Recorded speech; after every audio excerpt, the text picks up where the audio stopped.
All right. Well, I got to say, I am very, very excited for today's show because I've got another legend on the show. We've had a few so far, but there's not many people who have had the similar experiences maybe that I have, and there's only a few of us out there who have owned leagues, run leagues, owned teams, owned multiple teams, and I've been involved in a lot of startups and just growth in professional sports. So today I've got Tommy Benizio with me, and Tommy, kind of give everyone a little bit of a background on your journey. And we have 40 minutes to an hour or so it might have to be abbreviated a little bit with the great background you have.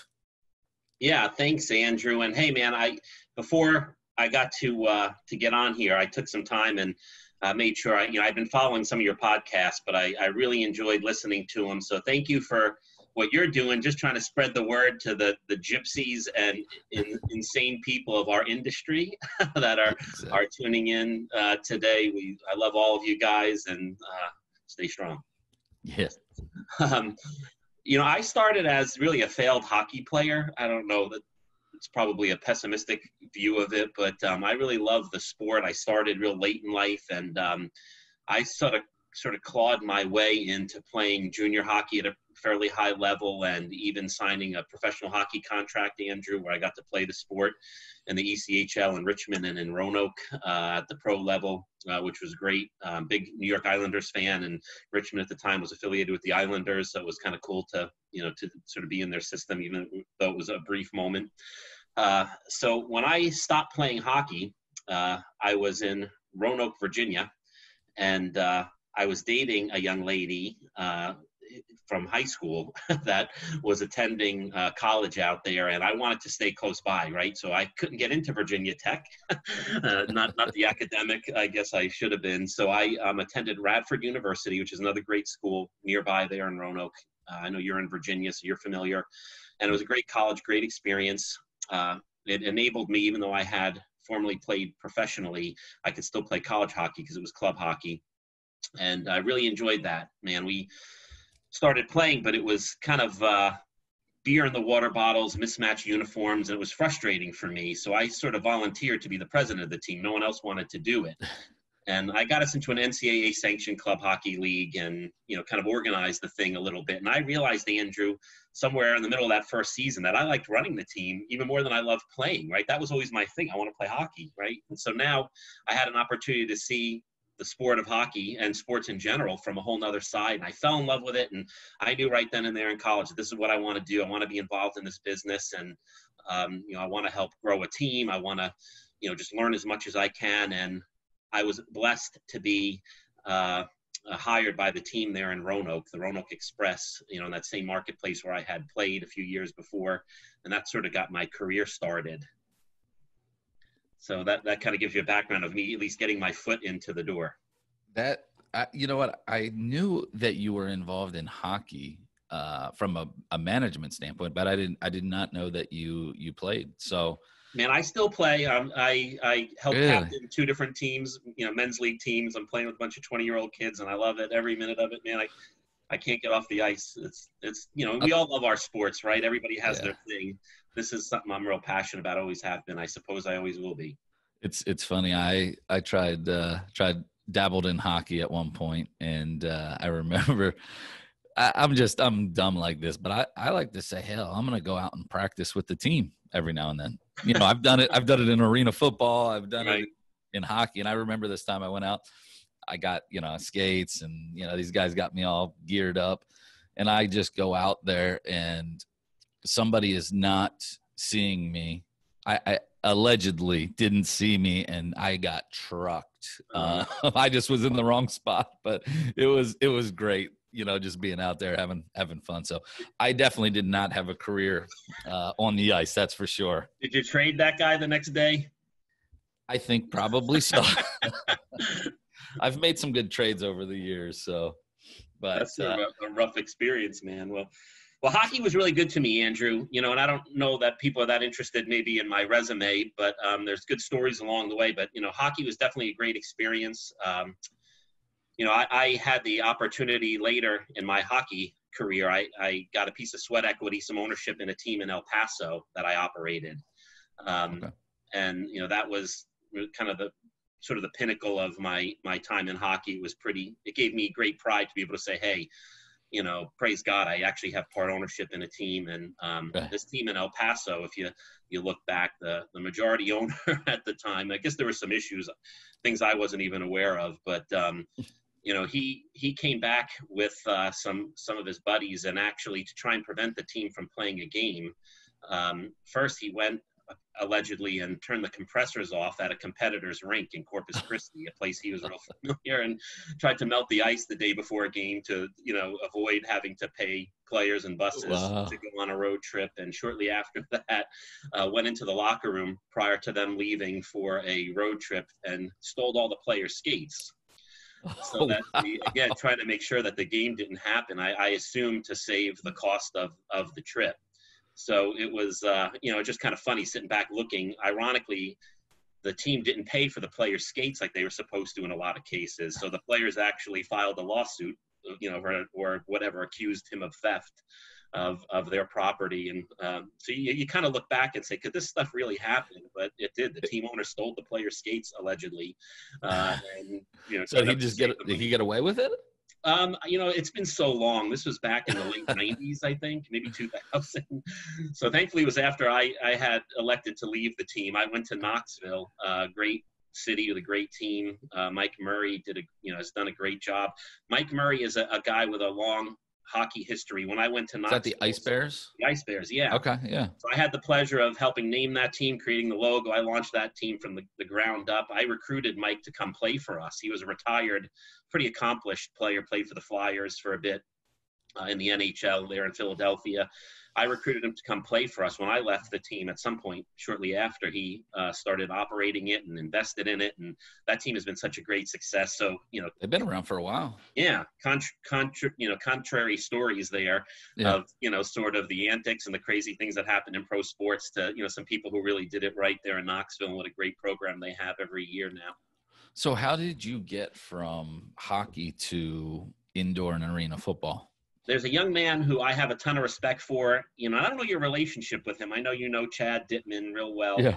A young guy at the time who worked for our sister team in Corpus Christi when I was operating the team in El Paso. He was kind of assigned to come and work with us. And, he and I became friends. He left the team at some point to start a couple of cell phone offices. I think it was T-Mobile offices there in Corpus Christi back at home. Yeah. Made a little bit of money, and he contacted me when I was in Knoxville, and he said, hey, Tommy, this arena football thing is pretty remarkable. It's exploded now. It's everywhere and you'll remember these days, right? This is when it was nothing but the AFL and the AF2. Yep. But there's teams everywhere now, from New York to California back to Florida. But of all places, there are none in the state of Texas. How could that be, Andrew, right? Where do people love football more than Texas? Yeah, it's crazy. And I remember watching you guys launch the Intense Football League. That's what it was, right? No. Well, in order to get to that point, Andrew, that light bulb goes off in Chad's head. He was such a visionary, and he's 24 years old, give or take, at the time, and sharing this idea with me, and I was on board quick, right? So we went to the Arena Football League and said, hey, what would it take to buy the rights? And we had no money, right? I don't know how we would have done this if they said yes, but we wanted to buy the rights to a couple of teams, a couple of cities in the state of Texas, and they explained to us that this guy bought the rights to every city in the state of Texas with an arena from the Arena Football League. So in other words, if there was going to be arena football, indoor football of any kind in the state of Texas, he was going to have it. Wow. This guy's name, you may have heard of him, Jerry Jones. So I've heard that name. That's come up in your circles. Yeah. He's a great advocate for indoor football, which I thought was really cool. We had a chance, one of my teams to play in his practice facility there in Frisco, and it was a real positive experience. So he, we went to Valley Ranch at that point and said, okay, so tell us, what would it take to partner with you on a couple of these, or can you free up the rights, sell it to us? And they declined, Chad and I. And so we said, what, the heck with it. We'll start our own league. We'll call it the IFL instead of the AFL. So we bought their patent wrapper, had our attorney create a game that was as close as possible to the Arena Football League game without getting us in trouble. we had to adjust a couple of the rules. And so we started at the time, actually, Andrew, it was the Indoor Football League. So we wrapped vehicles, we sewed the IFL in embroidery on a bunch of shirts, and then we got a cease and desist letter from the AFL. It turns out they owned, this is how foolish we were, right? We didn't ever check. They owned the rights to the name, the intellectual properties of the Indoor Football League. And so not many people know this, but we were so broke, we couldn't afford to rewrap vehicles, right?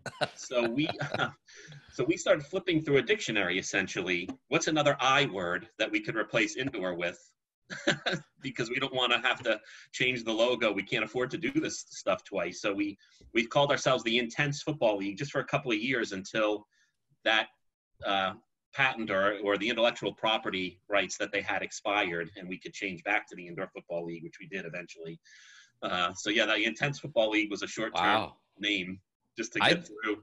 I did not know that story. I knew that the one thing I remember back, because I got into it at the same time that you guys kind of launched that. And I remember I was a little pissed because Chad was like a year younger than me. So like he was like, I always prided myself on being like the young guy out there. It's cool, right? Yeah. Yeah. So it was really cool though to see, and then, become friends with him as well and just know him over the years. But you guys did a unbelievable job from a marketing standpoint. So your team logos, your marketing and branding, it was unreal. I thought whoever you guys used for that aspect of it, you guys did a great job. You were very consistent, high quality. And it took me a few years to catch up to that. But it definitely was one of those things I noticed, and I was like, that's how it needs to be done. Yeah. Well, we launched all 6 teams. I was a founding member of the AF2 when I was in Roanoke running the Roanoke Express, the hockey team in the ECHL. The ownership group added an AF2 team in 1999, I guess maybe for the 2000 season when they launched. And so I really enjoyed the sport. As a hockey guy who knows very little about any other sport, football included, this was a really neat experience for me to actually see indoor football and the way it's done. And so that kind of helped us, having studied the way the Arena Football League did things, and they really did a great job, incredibly professional. They had a great vision and a plan to be, the 5th major league sport someday. It was maybe overly aggressive in hindsight, but it left a path that helped us. My short experience with the Arena Football League really helped a whole bunch in us launching the IFL. There was a young man named Keith Flynn who created the logos for us, and he does great work. Yeah, we standardized everything. So I kept the team in Odessa, and the Roughnecks, right? The Roughnecks. I had pet prairie dogs. Are you serious? Weird deal, but I love prairie dogs. I always have. Fell in love with them at the zoo in Roanoke many years before and had them as pets. And so I picked Odessa because there were prairie dogs running around. Really? Well, I wanted to pick a team. I didn't know, I wasn't certain really where to go. And so, I just felt like God led me. This is where you're supposed to do this. And that was kind of a sign. And so I launched the team there. Of course, Chad, being from Corpus Christi, Texas, there on the beach, chose to launch his team there. And we literally, and I say we, he did a lot more of this than I did, being the guy who really had the vision. But we launched teams in 4 other cities. My favorite was in El Paso. We sold the team to a guy who owned, I think, car dealerships in Lubbock, who went and launched the team there. And he brought on, with Chad's help, he brought on a couple of partners, and the name is escaping me, but the boxing announcer, how could the name escape me? Okay. So Let's Get Ready to Rumble. Yeah. Oh, I forget his name. The two of us were great sports aficionados, and professionals, executives here. But it's because he's got a brother too who does his brother, MMA. Yeah, his brother started, the MMA. Well, the two of them actually came on board. They named the team the El Paso Rumble, which I thought was just really cool. And the intent was to have him at the games, doing some announcements and things, and having his involvement. So we went from an idea, and months later, to essentially owning 6 teams in the state and then finding owners for them. It was, obviously real aggressive, but we did. So we were able to launch the websites, the logos, do the name the team contests, and get the communities involved rather than have new ownership groups come in. So thank God we had our experience to get the teams off on the right foot, and it went real well. Yeah, I think I talked to Chad Dittman that when you guys were launching, because you were looking for an owner in San Angelo, I believe. Yeah, could be. Yeah, we have a team there. And I considered that, and that's the next year is when I started a league up in the kind of the Northeast, Midwest. But yeah, that's amazing. So how, like, first of all, what are you thinking? And I mean, I think I know the answer, but you guys got little to no money. It sounded like, right? Yeah, for sure. But you have this. I mean, you're launching a huge project. I don't think people realize how much these arenas cost, and just even with the logo creation. I mean that's not little pennies. I mean that stuff starts adding up quick. So, what was the mindset that you guys had, and what gave you the confidence that you could pull it off? Well, that. First of all, like to launch one of these teams, Andrew, and I think will probably relate to this. You may view it slightly different, but you need some combination of financial stability and experience. You can have a lot of one and a little less of the other, right? You can't have neither. No. Right? We've both seen it done that way, right? Yep. Like a lot of folks get into this business and they think, hey, this is going to be great. I'm going to hire a coach. I know how to do that. I love football. I play fantasy football. And I can't wait to design the uniforms. I'm really good at that creative stuff and come up with a great logo. You and I both know that 90+% of our success in our industry is really our sales effort. Yet most teams don't put 90% of their effort into where they make 90% of their success or failure happen. So we put 90% of our effort into the 10% part, right? So I was really blessed. The confidence came from Jesus Christ. There's no question. I just knew that if I, through prayer, that this is what I was supposed to do, where I was supposed to do it. And I had complete peace. It was, a really great feeling in my relationship with God that, okay, this is the right thing. I'm doing the right thing in the right place at the right time, and it's going to work. And I'm going to commit this team to him. And I'm not perfect. I'm a sinner and I'm going to make mistakes, right? But I know if I do my best to commit this team to God, that it's going to work.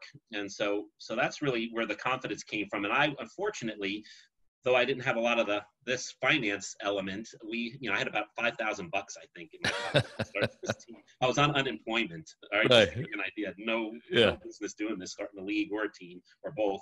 But we had a lot of experience, right? Yeah. So I had been through at that point, a couple decades, give or take, of doing this over and over. And it's very seasonal, obviously, our business. So every year you learn, and I felt like I was learning more every year than I did the previous two combined, and you're getting better and better at this. So I had the confidence that we had what we needed to do. We can raise money before we needed to spend it. And sure enough, for 5 years I had that team. No bill ever went unpaid. We found a way every single month to make more money than it cost to operate. It was very difficult. There was a lot of sacrifice, for me personally, especially, but we made sure that we were able to complete our obligations.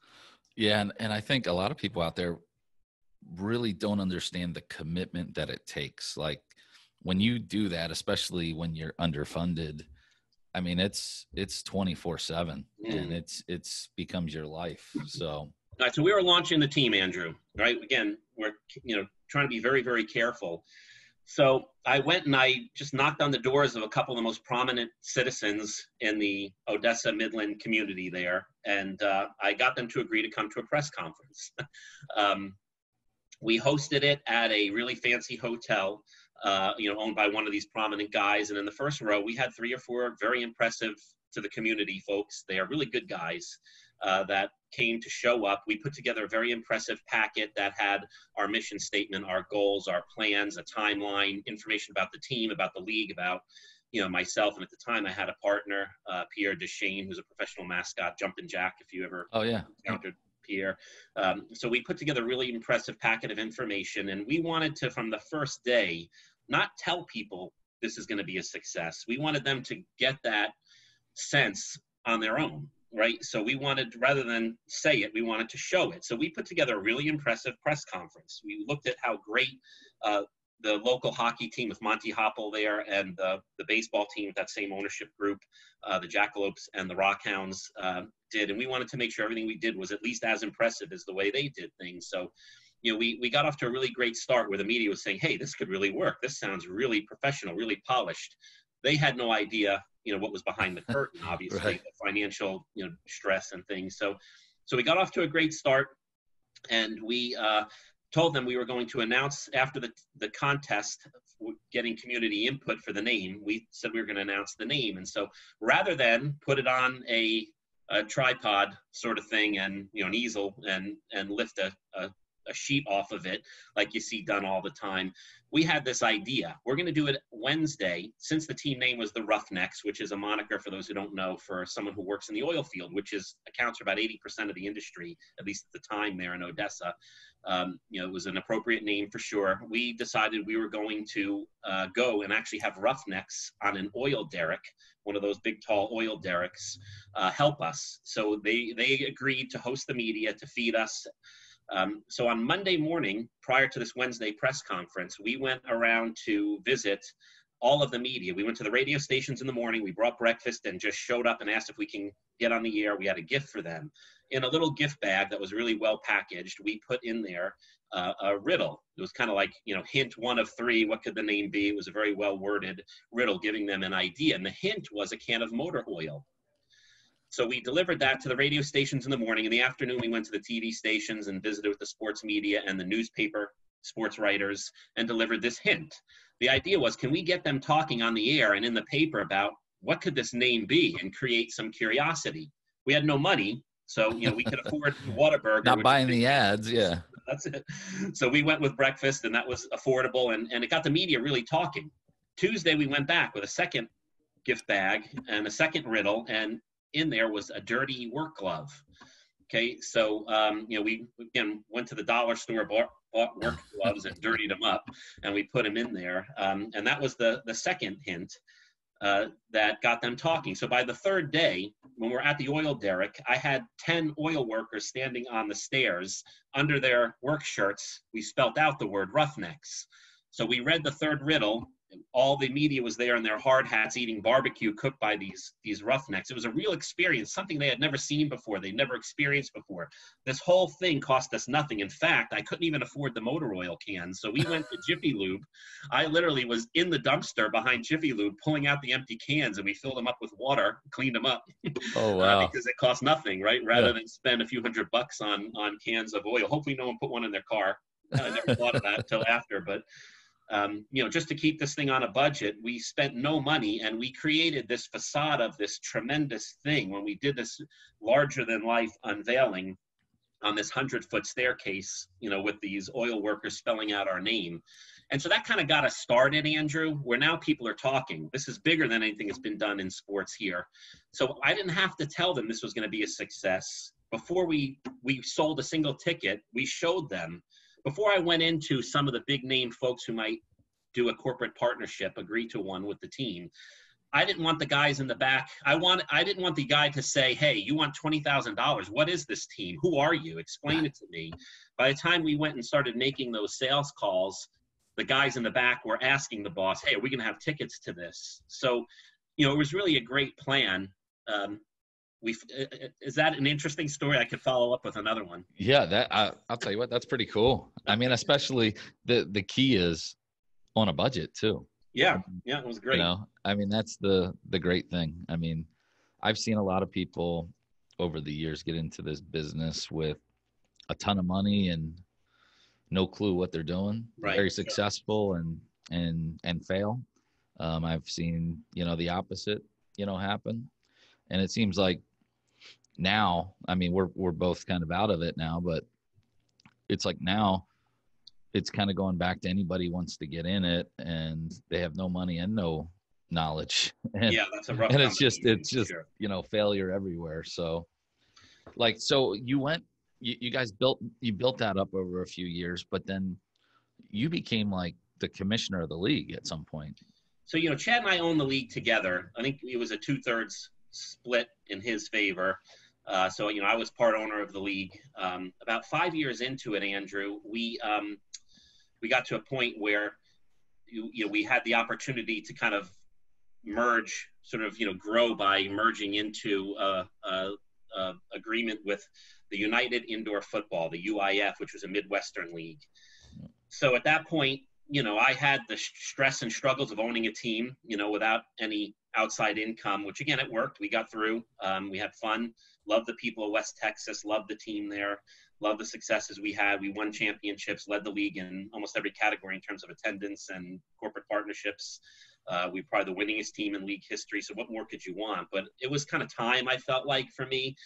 And, we were searching. I was the chairman of the committee to find a commissioner for this new league now that isn't just the Texas league, right? Texas and Alaska, oddly, our league. But we were now this national footprint. And so someone there said, hey, why don't you put your name in the hat for this? And it kind of dawned on me that this might be another opportunity that, once again, I just had peace about. This was the right thing. So I kind of announced to my new playing partners in the UIF and, of course, the existing ones in the IFL that, I wanted to be part of this. So this is something that I'd like to do. So I sold my team there in Odessa, and I was elected the commissioner of the IFL at that point.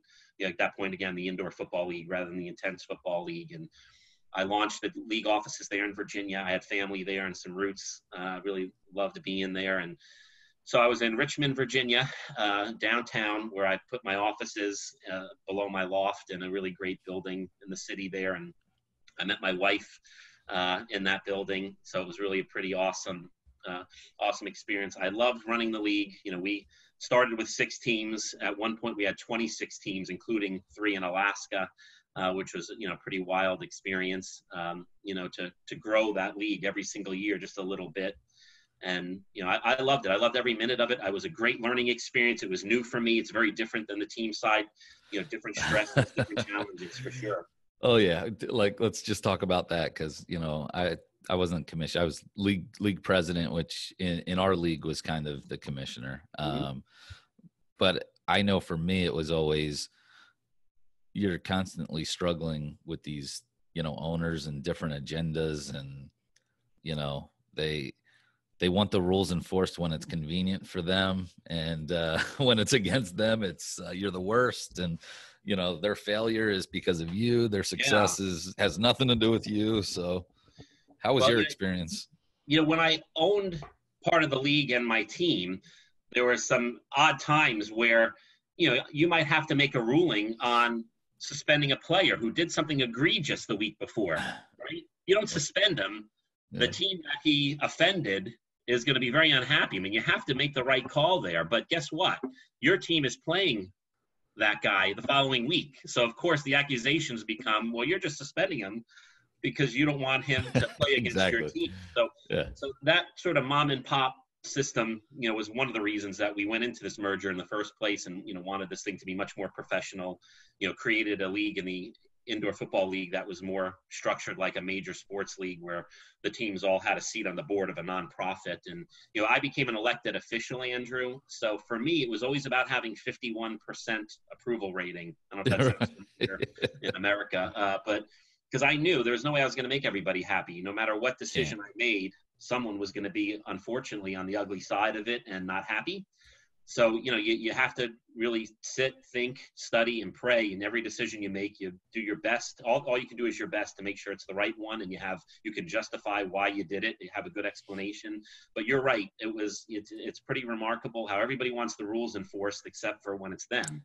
And I get it, right? You own a team. This is a business. You're probably not making money. It's a struggle. And, you at least want to be able to be successful on the field.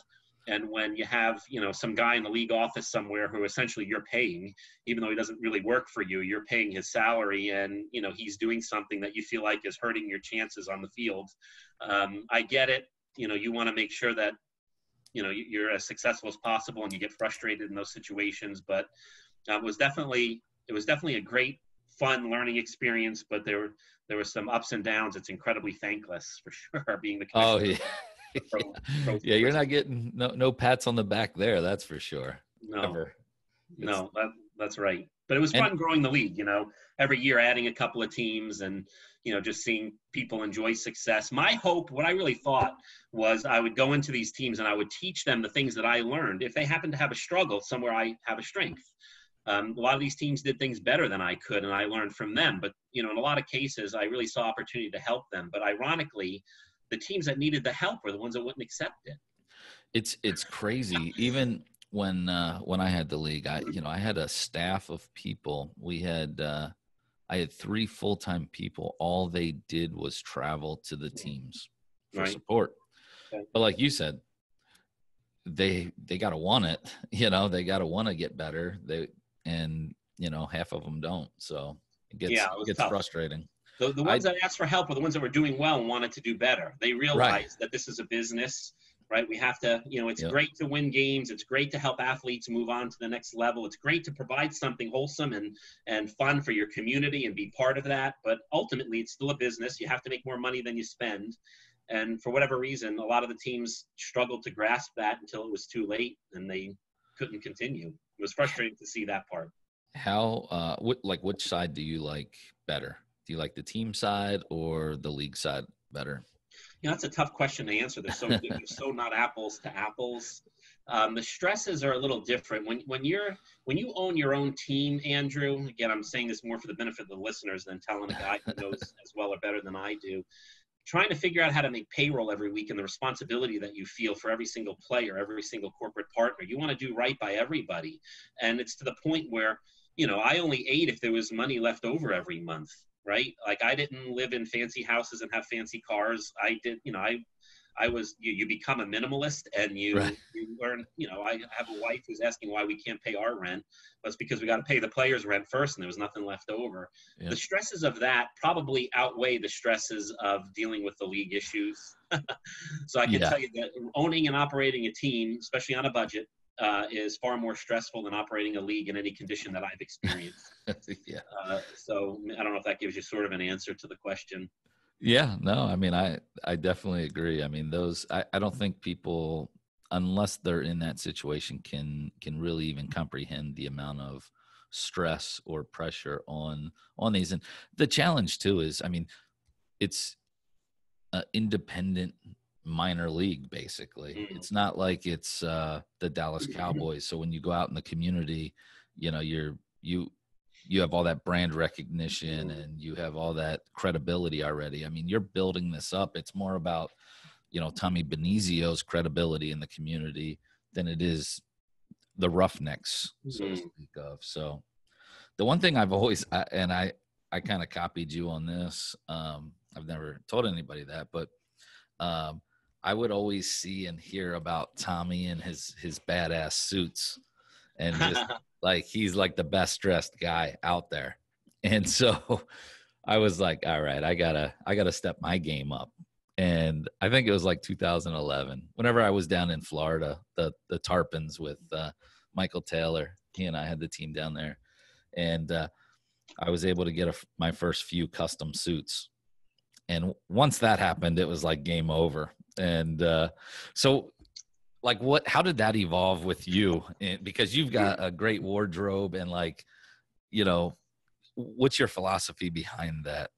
So I graduated from college. I am blessed to have, a mother who I think is, she and my wife are the two greatest women that I've ever been around. My mom was so good to me. When I graduated, she took me to, God, I can't remember the name of the place. It doesn't even exist anymore, but a suit place, S&K, there in Richmond. And she bought me, I never forget it. I wasn't expecting this, but she bought me almost a whole wardrobe, 6 or 7 suits. Nice. And I just thought that was incredible. Here I am. I have no money. I just got out of college. I haven't got my first paycheck from a job where I was only going to make $18,000 a year, right there in Roanoke with the hockey team, an entry-level position. And so I went into the office every day with a nice suit. I was dressed better than the GM every single day. And they weren't fancy suits. They certainly weren't custom made, but I discovered, I had no intention of doing that, but I discovered the way people look at you as a serious professional when you have and you don't have to spend a ton of money for the young professionals out there. When you're showing them that you are a professional, again, you don't have to say it. They see it in you. People pick on me all the time. I get people making fun of my suits. Don't wear a suit to this event. Why do you always have to do that? But I learned very early on, first week of my career, that, people really respect that. And it's not about ego, Andrew. Right. It's really about, I want people to know that I'm serious about what I do. I'm a serious professional. I hope that, my personality will come through and they can see a fun side in other areas, but I want to be I want to dress like somebody who's serious about their business, who takes it, like a professional should, I believe. And so that's kind of evolved over time. There in Odessa, there's a guy named Phil Beck, Custom Suits, really incredible. John Philbeck is his name, who I met with, and he wanted exposure, and we bartered for my first custom suits. Trade is the best thing in the world, man. For sure That's the best thing about owning cars, a team. housing. Exactly. We could live off of nothing. Traded some great stuff out. So he wanted me in custom suits at all of our games and around the community, and I carried a stack of business cards in my pocket, and that was whatever that was, 10 years ago, more. 20 years, whatever it was, 10 plus years ago, I started doing that. And every time anyone complimented my suit, I made a commitment to him and I kept it. I pulled one of those business cards out, and I told him about it. And so that has carried me through my whole career. I built those relationships. The most recent was there in Dallas with my team. There's this company called Reveal Suits. I see them everywhere now. Yeah, they're incredible. They're based out of Dallas. They did a deal with us where, they did our logo, the team logo and suits for me and my entire staff, for Tim Brown, who was one of my partners. And, it was just really cool. It's a real conversation piece. It's a real sense of pride in your team. And so those guys were kind enough to outfit us, and we did everything we could to push business their way. And so it was a fruitful, fun relationship that worked both ways, because I could never afford those suits. I'll tell you what, those are not cheap, custom suits. But I'll tell you what, it's life-changing. The feel, it's like unreal. It feels great when you feel good, you perform well, right? And so that's certainly part of it too. I love walking in feeling good. I love the compliments and knowing that it's a compliment, I hope, to my character, not my ego. Yeah. Where people say, okay, you're dressed the part, let's do business. Yeah. Well, and people remember, they'll remember, who's that great dressed guy? Yeah, that's funny you bring that up, but yeah, I've just, it's the people that we know, like, mutually. That's one of the things, because they always bust my chops about the suits too. And I go back to the Godfather, Tommy, starting that off. So funny. So, I mean, what, you've done a lot of kind of like, cutting edge, or just like, you've been out ahead of a lot of stuff. I mean, I know you had one of the first, if not the first, female coaches in professional football as well, right? When I was at Odessa, I had this idea. There was a young lady named Jennifer Springer who I targeted, who played for a team called the Dallas Diamonds. Though we were a few hours away there in Odessa, I tried to recruit this girl to come and play. I wanted to have the first female football player, in a non-kicking position, to ever play in a game. So it was our first year in Odessa. And, we contacted her. She held, I think, the world record for female bench press. So, she was, a tough girl for sure. And, we reached out to her. She expressed interest in being part of it. We got close to the end of the season, and all of a sudden our team, which wasn't so good to start, was bidding for a playoff spot. And I kind of thought, in a city like Odessa, where they're super passionate, Andrew, about football, I remember old ladies yelling at me after games about our quarterback not running the option. I didn't know what she was talking about, right? My ignorance. And I'm like, these people really get the game. I thought, this is probably not the right time for this kind of creative. It's clearly a promotional stunt, at least to start. So years later, sitting in Dallas, Texas, with the Texas Revolution, the team that I most recently had and sold a year or two ago, we kind of resurrected the idea and stumbled across a really remarkable young lady named Jen Welter. So she also played for the Dallas Diamonds. She had a couple of gold medals that she won playing for Team USA, in Europe. She was probably one of the top handful of tackle female football players in America, female tackle football players in America, and just great personality, cute as a button, built like a bodybuilder. I mean, this girl took it very, very seriously. Short, so she didn't have the height, but she definitely had the physique. And, we met with her, and I remember sitting with her saying, look, this is a promotional stunt. Come to training camp. I hope we'll sell a few tickets, maybe to Girl Scouts, with this kind of female driven, the female audience, at football is growing all the time. And I thought this would be a really great idea to have her come out. And I even told her, just show up one day to training camp when the cameras are there. Well, first day of training camp, she shows up, before the cameras. and she went through the drills, got knocked down, got up with a bloody mouth, popped right back up. She showed up every day, Andrew. So Really? when we made this announcement, and I thought this would be a lot of fun, and we, release her the first day after training camp, let her play in a preseason game and gain a little bit of exposure. So she went through those drills every single day. This girl never quit. It wasn't a promotional stunt to her, right? Right. She did it. She took She it had a seriously. point to prove. Well, we put her in that preseason game. Even, looking back on it, I made her wear a uniform that was exactly like ours, but I replaced all the red striping with pink, just to make it as girly as possible. And she probably hated that. I don't even know to this day, Right. but, to me, it was part of the promotion. So we put her through that preseason game. We put her in a play or two late in the game. She got clobbered by a former NFL lineman. Flew 5 yards. There's video of it on YouTube, but she popped back up talking trash. She didn't drop the ball. Again, this girl is legit. So Monday morning, following through with our plans, we're going to kind of move on in the, with the promotion and put an end to it. And we got a call from the USA Today, that they wanted a quote for the cover of the sports section. And we got a call from the Today Show. They want to come out to the next game and film Jen. Wow. Well, she's going to be playing another game now. That's it, man. So and the Arsenio Hall show and the Steve Harvey show, and this thing exploded obviously into something huge. Again, this was a no-cost promotion from a business standpoint. I'll start with. It was remarkable. We had Terrell Owens play for our predecessor, which I was part of that in the Indoor Football League prior. This probably gained us more exposure, and it didn't cost $500,000, right? So really great idea, great promotion. It was wholesome. It was fun. She is remarkable. And so it was a pleasure to keep her on the roster throughout the course of the season. And she came to practice every day. It was not a promotional stunt in the end. She was a legitimate part of that. Did she play anymore?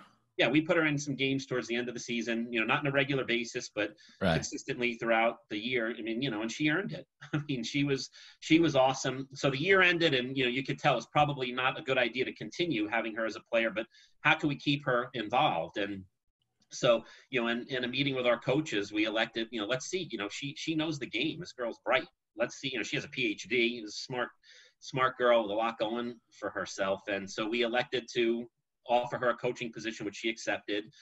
So, she became one of the first coaches, maybe the first coach in professional football. A year later, the season ends and the Arizona Cardinals call, and they asked me, about her, and I passed them on to my coach, but I want to make sure I put my positive approval on it first. And they ended up hiring her. And of course, she's in the Pro Football Hall of Fame now as the first female coach in the NFL. Wow, so she was with the Cardinals, for a period of time there. And I think that was really great exposure too. And it's great to see her now. It seems like if you watch the Super Bowl, she's hanging out with Snoop Dogg. And, I follow her on LinkedIn. She's a remarkable inspiration, for women, not just in football, but in all walks of life. And she's very, very active. And, I'm real proud to have had a relationship with her and be part of, her first steps to doing something much bigger than what we did together there in Dallas. Yeah, no, that's pretty cool. Especially, I mean, listen, it was all about PR and evolved, and that's right. It's been great to follow, what she's been doing. So what have you been up to? You said you sold off the Revolution, a little while, a year or two ago. 2018. I just felt like it was time. I was approached by a local businessman who's in the oil business who, said, hey, look, I know that this is a struggle, and, I can take this thing to the next level. And we were moving into the Dallas Cowboys facility to star, and we knew there'd be some losses for the first time in that team. We had to run it profitably every year. We barely did that. It was a struggle. We had some debt. And so he agreed to come in and, make sure that was, that was all safe and taken care of and move the team forward. And so I kind of left that in his hands. He asked me, he said, look, why don't you come on as a consultant, start a company, which I did, and be a consultant and help me with this for a while, which I agreed to do. And thank God I did. So suddenly I have this little side business. So what I had built in 6 years, unfortunately, in about 6 months under new ownership, didn't continue. So, but there I was. Now suddenly I have this company, and I was contacted by a few people who I had worked with in the past who said, Tommy, you have some time now. Can you come help me? And I thought, well, why not? I have this little side business now, right? I own a consulting company for sports operations and marketing. And So it's been really a neat experience, starting with, visiting some arena football teams. I had a basketball experience, a hockey experience, and, anywhere from 3 days to 4 months helping teams and just going in. And again, I'm still learning, Andrew, right? Because these teams all do really good things. They're all doing some things well, but a lot of them just haven't had the experience maybe that a guy like you or I has lived through. So rather than them suffer through that learning curve, to be able to show them, hey, operationally, here's an idea. Here's how to keep peace at home while you're running one of these teams. Here's how to ensure that you generate more revenue. Here's how to get more creative with your promotional calendar. It's been awesome to go in and share these experiences and help teams. The ones that are willing to listen, not all of them are still. They'll pay me to come there and not listen to me at all. So I've had that experience too, which is just remarkable. Most of them, if they ask, it's because they want help, and it's been awesome to come in and really help. What's your focus?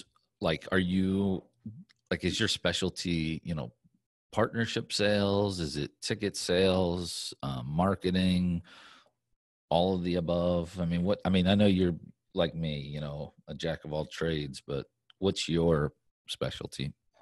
I guess if I had to pick one thing, Andrew, where I've excelled the most, God has put me on a path to be the most successful, is in the corporate partnership, building those relationships and helping, grow revenues on that side of the business. With what I'm doing currently, however, I really kind of explain it to new clients when I meet with them that I can help you with anything except winning games. I'm not going to help you. If you need help, I'll listen. I'll help interview coaches and that sort of thing, but that's really not my specialty. I can help you build a locker room culture, but generally speaking, it's the business side of things that, that I can help the most, whether it be in the ticket operations and sales, the corporate partnership relationships and building those revenues, just general operations. How can we run a more efficient team? Who should we hire? What role should they have? What should their job descriptions look like, right? I've seen, communications directors at a lot of levels in a lot of different sports under a lot of different circumstances now. And so you kind of get a sense for a team's situation and what they really need. How do you build a relationship with your arena and negotiate, the best arena lease? I've done that so many times now. I've helped dozens and dozens of teams. So it's a pleasure to be able to go in and help in that area. So that's an art too. I mean, because you see all these bad deals people are doing. I'm like, what in the hell were you thinking? And it's got to work for both sides. It's no different than selling a sponsorship, corporate partnership. So, you understand some arenas have absolutely no wiggle room. Sometimes you get creative with them. You can find ways to put the team in a better position because every penny counts in our business. But the problem is some people just don't know, it's not made for every facility. And, if the numbers don't work, doesn't mean you have to do it still. Yeah, that's true. I've seen too many people sign bad deals just because they wanted a team so bad in that facility. I've seen very smart people, Andrew, who have a lot of money, invest in these teams and lose a lot of money every year. And you get 3 years into it, and they're smart business people. When they realize they could have bought a new Lamborghini every year for the last 3 years, as much as they love the hockey team or the baseball team or whatever it is, it's not worth it. Yeah. It's not that much fun, and they move on, and it's a shame because most situations, 90+% of the success or failure comes from how the team is operated, who's going to run it. It's not so much about, well, I was in a bad market. You hear that a lot. Or the previous team burned too many bridges. I've seen every circumstance. If the team is operated properly, if the right focus is put on the right areas, and it's done correctly, if the budgets are made reasonable, the team can work. But it has to be done correctly. And you have to be prepared to take some losses maybe to get it off on the right foot. Oh, yeah. And that's what people don't realize. I always love the projections. Well, there's 8,000 seats in the arena. I'm going to sell out because this is a big football community and we're going to make, $3 million. But nothing surprises me anymore. Bringing in new teams to the Indoor Football League, every single team that we interviewed, and especially the ones that we actually accepted, thought they were going to be profitable. The reality is 80+% of them were not, right? So 100% of them thought they were going to make money. The reality is most of them were not coming in. So, you do everything you can to make sure that they're prepared. And again, if it's done correctly, teams can work. It's a great business. It can be done. But most people treat it like their other business, and they're doctors, they're lawyers, they're restaurateurs. It's a unique business, and you need the right people in there who have the experience to operate it. So tell me about your new venture that you're kind of working on with the baseball right now. Yeah, we've talked a lot about me having this sort of side business. It's not really a side business, it's my primary focus, but I really have one client now. I'm more an employee of Clutch Sports and Entertainment than I am my own employer, even though formerly I'm a consultant. I am working with some remarkable guys, Uri Geva and Chris Clark. Many years ago started Infinity Pro Sports, who have done hundreds of minor league sports teams' websites, including all the old IFL teams that you and I talked about. About 14 years ago, they started a team here where I'm sitting in my hotel, quarantined with 100 college baseball players for this current tournament, which I'll tell you about. But these guys started a wood bat collegiate baseball team here in College Station, and they grew their little empire to 3 baseball teams, another one in Texarkana, Texas, and a third in Baton Rouge, Louisiana. A year or so ago, they added a soccer team here in Brazos Valley in College Station. So they have 4 sports properties in addition to their website company and some other things that they're involved in. And so they've engaged me to come help them hire salespeople, to train them, to monitor them, to on a regular basis, just be by their side and sell with them and help them. And it's been a remarkable experience. Obviously, the pandemic threw a real, to use a baseball term, curveball into our plans. So real visionaries, especially Uri, watching Major League Baseball come up with ways that they can continue the season, including, hey, let's play in a bubble in Arizona. I don't know if you heard about that concept. Yeah. So how do we get multi-million dollar earners to agree to quarantine themselves and live in a bubble for 6 months or close to that? Is that possible? The idea was good, but just the logistics in that scenario didn't work. Well, a light bulb goes off in the brass here in Clutch Entertainment, saying, well, what if it were collegiate players, and what if it were only a week? Is this a possibility? And suddenly it is, right? We can probably do this. What if we invite 100 of the top baseball players in the world of college baseball across the country, all of whom have their season cut very short, who for 2 months have been working out and staying in shape, a lot of whom are hoping to get drafted in the upcoming draft, but have no chance to showcase that talent? What if we were the first live sports in America, right? No one's playing baseball, especially, Andrew, from Little League to Major League Baseball. So what if in the first week of June, we actually had a tournament and we put all the safety procedures in place where these guys show up in College Station, which they did on Monday of this week, June 1st, and they get tested and they're entered into this bubble where they have no contact with the outside world except with the people inside the bubble. They go nowhere except the floor of their hotel. These poor college kids are out of their house for the first time in 2 months. Now they're stuck in the hotel room on it. They can't leave their floor except to go to the ballpark to practice every day for a couple of days, leading into the CSBI, Collegiate Summer Baseball Invitational. It's a 6-game tournament that started yesterday on ESPN2. I don't know when people will be listening, but that was Thursday, June 4th. We had a couple of games on ESPN2. It was off to a really great start.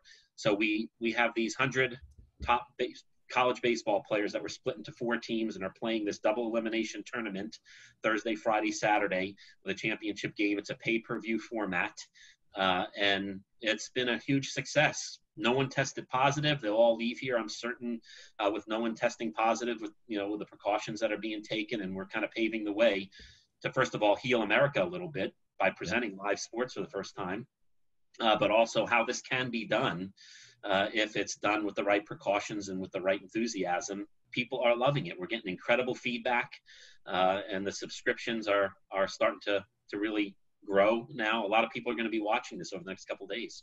Nice. So can people watch that online? Is that where? It's pay-per-view. Okay. CSBI, Collegiate Summer Baseball Invitational. So CSBI2020.com. You can watch it on Roku, Amazon TV, on your Fire Stick, all sorts of. There's lots of ways to enjoy it on a mobile device or your TV throughout the rest of the tournament. It's going to be a ton of fun. Nice. No, I'm going to check it out. I mean, I think the sooner we can get sports going, I think it's what our country is about. I mean, it brings people together. It can get us kind of moving in the right direction. So it's great to see that it's slowly getting there. But up here in Virginia, I mean, I'm with the Washington Nationals minor league team, and it's like we have no news. Yeah, It's frustrating. So it's hopefully tough. we get that figured out soon, because the fans or people in the community here are chomping at the bit to be able to come out. So Yeah, for sure. Well, we wish we could have people in the ballpark. Obviously, we're very cautious with this experiment. It's scouts and staff only, essentially, and all of Major League Baseball is watching players and of course front office staff. So it's kind of neat to. I feel so blessed to be sitting here with the visionaries of Clutch Sports, Uri and Chris, and being part of developing and coming up with this idea, making it happen. I talked to 30 or 40 of our subscribers. I called just to see why they were buying and just get a sense. And they're all having big parties at their homes, watching on a big screen with a group of people. This has become, the first sports in America, and it becomes therefore this sort of social event. It's on ESPN2, at least the first couple of games. So, we talked to a lot of national restaurant chains who are excited to have it on their TVs at bars so people can gather and watch it. So it is, it's a baby step in the right direction towards normalcy with sports coming back into our lives. yeah, no, definitely. I mean, I think you're doing a good job, and I mean, they're very fortunate to have you, with them. I mean, I at some point maybe we'll be doing something together, because I'd love to continue to learn. I mean, you've got some great knowledge, and hopefully we can do another podcast in the near future, because I mean, there's really not enough time to go over a lot of the stuff that I want to touch on with you. So well, you and I can learn from each other. Yeah. I've admired your career for a long time. You and I have known each other for so long. We've only met once, which is remarkable, but we've known each other for a long time, and you've done a lot of great things. If people don't know the Andrew Haines resume and story, they need to, next time, let me interview you, because I think it's probably more interesting than this direction. No, I think just in general, I mean, I think we've got we've got enough in experience to create a couple good books, a couple good movies too. Sure, yeah. So, well, no, I want to thank you again for coming on, and we'll definitely keep in touch. So thanks, Tommy. You're awesome. Peace. Love you. And to all your listeners, God bless you guys. Keep doing your best in this industry. I'd love to connect with you guys all on LinkedIn. I want to learn from all of you. So look forward to just growing our business together.